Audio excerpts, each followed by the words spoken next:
Before we get started today, I have something special to share with you. You know how many people I talk to who say, Melissa, I don't even know what I want. I don't have a big vision for my life. And they feel like something's wrong with them. But here's the truth. You're not going to have a clear vision if you haven't gotten intentional about excavating it, about really digging deep into your soul to find it. But once you do, everything changes. And it's not about figuring out what the next 50 years of your life looks like right now. It's more about finding what you do know, leaning into that, and then letting the next step reveal itself. There's actually a process to this. You may have heard me talking about Living Mind Love by now. It's the brand new Mind Love community that will be working towards something for an entire year together in a way that actually fits into your life. Well, our very first month together is all about getting clear on your vision. And if you already have one, we're going even deeper. I've taken everything I've learned from nearly 500 interviews with the world's most brilliant minds, and I've broken it down into simple steps that actually work. You'll be part of the first ever Mind Love community on School, so we get to uncover all of this together. So if you're ready to find your vision, go to mindlove.com/living and join the waitlist, and you'll get instant access to my 10-year vision meditation. So let's get into today's episode. Welcome to Mind Love Premium, episode 41. Today's episode is all about the psychology and science of Kundalini meditation. Science has also shown that there actually is an added change that happens in your brain when you chant out loud. So the way that they have found that this happens is that when you're chanting, and if I were to continue saying that, repeating it out loud, that sound comes into my ear and it hits my eardrum.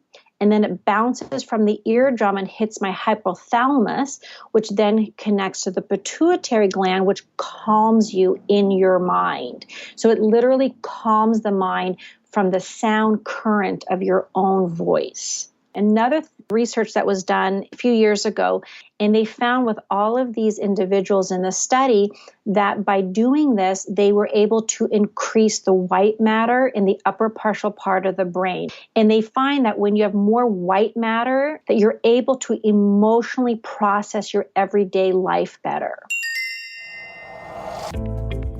Guess what? It is my birthday today, if you're listening to this on Friday, May 14th. I'm 36. It's my first birthday as a mom. I honestly still feel like a toddler half the time, but guess what? I'm growing up. Well, I just feel really blessed.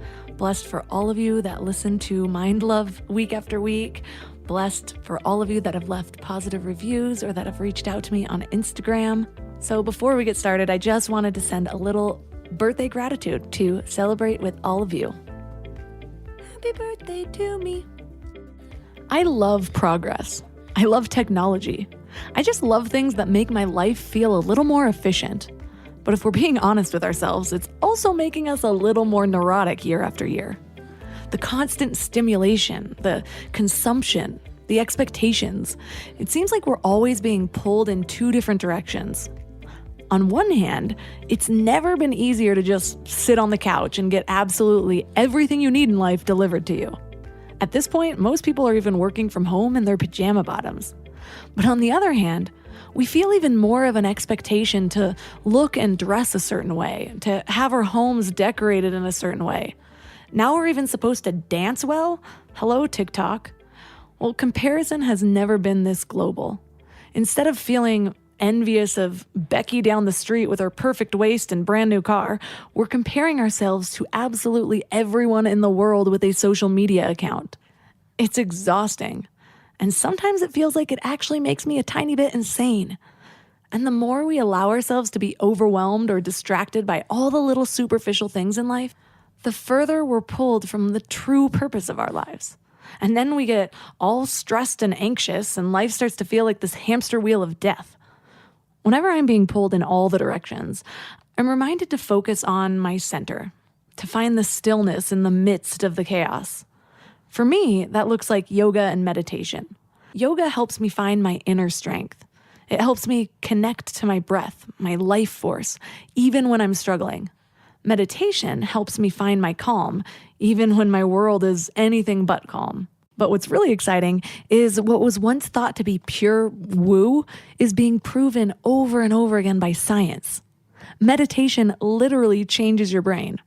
Want to know how? Well, first, it helps with the aging of your brain. People that have been meditating for 20 years or more were found to have more gray matter in their brains.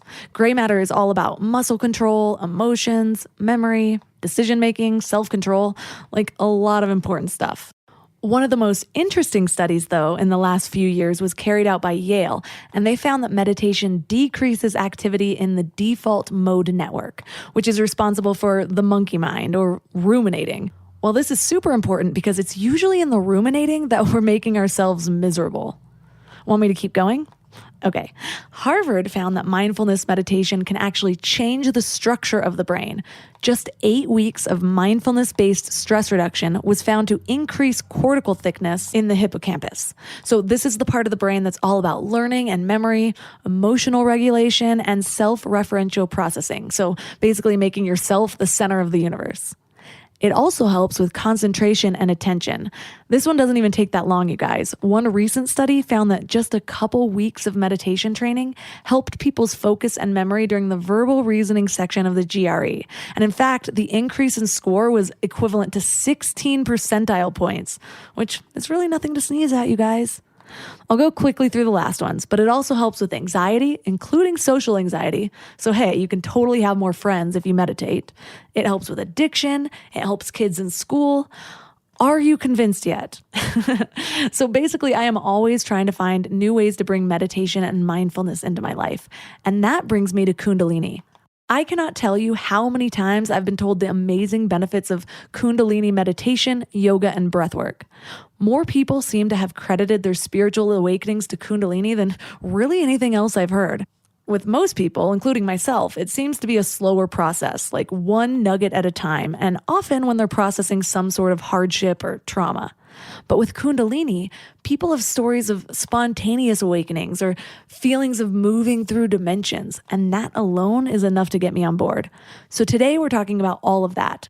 And our guest is Madhura Nain Webster. She says that her life has been balanced by the traditions and practices of Kundalini yoga, and she loves teaching people tools for getting past the drama or trauma in their lives. She has a master's degree, she's a licensed marriage and family therapist, and she's the author of The Stressless Brain. So 3 key things we will learn are how our bodies are perceptive to self-healing desires, how to find the guidance to let go of self-imposed control, and positive effects of chanting on neurological pathways of the brain and the hypothalamus. Hey there, wild minds. So this was just a preview, but you can access the whole episode with a Mind Love Premium membership. If Mind Love has been helpful to you in any way, consider helping support the show by joining this exclusive community. I promise I'm making it totally worth it. You get exclusive episodes, which means twice the Mind Love, in a private feed that imports right to your favorite podcast app, so you don't have to go to the web to listen. And that's not all. You also get all Mind Love episodes ad-free for uninterrupted listening. You get early access to episodes, and you get bonus video interviews and powerful meditation downloads. And finally, you get priority access to me, so you're free to reach out to me with any questions that you have about life, love, relationships, success, whatever it might be. And in more good news, you can get started free with a 2-week free trial. Just go to mindlove.com/premium. And if you're a student, reach out to me on Instagram and I'll give you a special discount.